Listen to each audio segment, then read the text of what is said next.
공인중개사 수험 생활이 5개월이었기 때문에 과목 하나당 1개월씩 잡았던 것 같습니다. 처음 한 달 동안은 모든 과목의 이론을 끝냈었고, 그 두 번째로는 기출문제 풀이에 들어가고, 나머지는 기출문제 풀이를 하면서 부족했던 부분들이나 계속 틀리는 부분은 그 부분에 대해서만 따로 요약노트를 만들어서 그거를 계속 복습하기도 했었고요.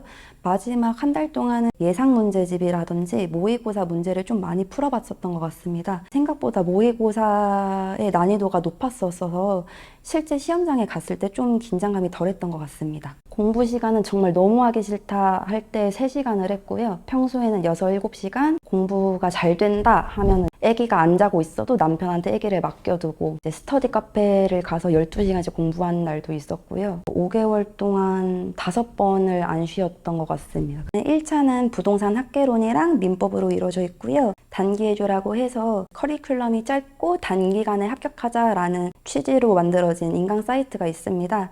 그곳에서 진행을 했었습니다. 민법 같은 경우에는 판례가 많이 나오는 편이어서 판례를 제 머릿속에서 상상하는 식으로 공부를 했었던 것 같습니다.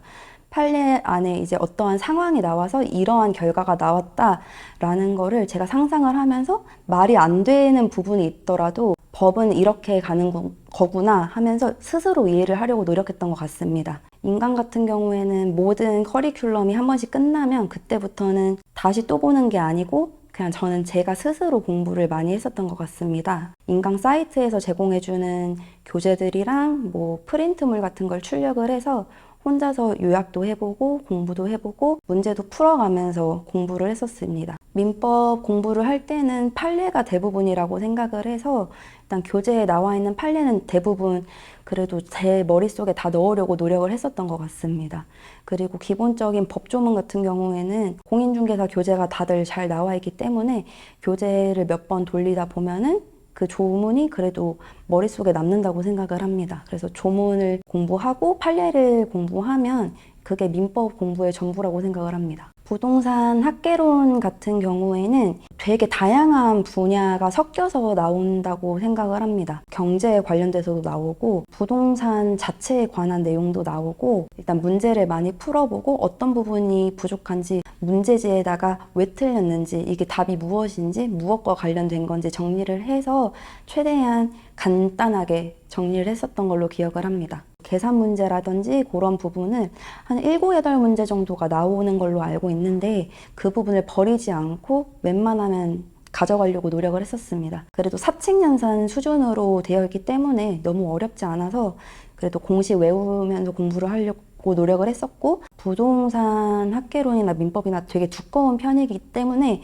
그게 휴대성이 좋지 않아서 제가 따로 한글 파일에 요약을 해서 그걸 정리해가지고 제 스스로 요약 노트를 만들어서 가지고 다녔었습니다. 공인중개사 2차 과목 같은 경우에는 이제 공법, 중개사 실무법, 그리고 공시세법으로 총 3가지 과목이 나오게 되는데 공법 같은 경우에는 공포의 법이라는 줄임말도 있는 것 같더라고요. 그냥 이론만 보게 되면 양이 너무 많아서 강사님들이 찝어주시는 내용들 위주로 하고 그리고 문제를 풀 때 가장 많이 나오는 부분들 위주로 공부를 했었던 것 같습니다. 그 당시에 공법으로 유명한 강사님이 만드신 공법 체계도 교재가 있었습니다. 그래서 서점에서 그 책만 따로 구입을 해가지고 정독을 하고 정리를 스스로도 해보고 직접 체계도를 만들어 보기도 하면서 공부를 했었던 걸로 기억을 합니다. 그 모든 거를 다 머릿속에 넣으려고 하면은 수험 기간이 너무 부족할 것 같습니다. 그래서 필요한 부분을 정리해 주시는 강사님들의 말씀을 잘 들어서 필요한 부분 위주로 공부를 하고 문제풀이를 많이 해서 이론 시간보다 문제풀이 시간에 좀 더 분배를 많이 해두면 좋을 것 같습니다. 중개사 실무법 같은 경우에는 내용 자체가 어려운 것보다는 말을 중간에 꼬아서 내는 문제들이 많다고 생각을 합니다. 문제를 꼼꼼하게 읽는 게 중요하기 때문에 문제 푸는 연습을 많이 하는 게 중요하고 강사님들마다 이제 줄임말을 알려주는 부분들이 있어서 그 부분들을 기억해내려고 많이 애썼던 것 같습니다. 중개사 2차의 3번째 과목은 공시세법이라고 하는데요. 공시법이랑 세법으로 나눠져 있는데 등기 관련된 내용이라든지 그리고 세금 관련된 내용이었기 때문에 그 문제를 좀 많이 풀어보고 이제 자주 틀리는 부분은 계속 반복하면서 그때그때 오답을 체크를 하고 다시 풀어보고 그렇게 무한 반복을 했었던 걸로 기억을 합니다. 당시를 생각해보면 되게 좀 무식하게 공부를 했었던 것 같습니다. 그냥 안 되면 다시 보고 계속 문제 풀어보고 계속 손으로 써보고 요약 노트를 계속 만들고 저한테 맞는 게 뭔지 찾으려고 되게 많이 노력을 했었던 것 같습니다. 제가 스스로 제가 알아볼 수 있는 언어들을 써서 이제 요약 노트를 만들면 제 눈에 좀 더 잘 들어오기도 했고 양도 적어서 매일매일 들고 다니기가 되게 좋았던 걸로 생각이 듭니다. 시험 3일 전부터는 공부를 좀 설렁설렁 했었던 것 같습니다. 이제 문제를 풀고 틀리면 스트레스를 받았기 때문에 문제를 푸는 건 더 이상 하지 않고 제가 만들어뒀던 요약 노트 위주로 계속 반복해서 읽고 또 읽고 했었던 것 같습니다. 열심히 공부를 했다면 그 객관식 시험에서 답이 뭔지 헷갈릴 때 좀 더 말이 안 되는 경우가 좀 있는 것 같습니다. 처음에 이거 좀 말이 이상한데 싶으면 그거를 그냥 그대로 가져가는 게 맞는 것 같습니다.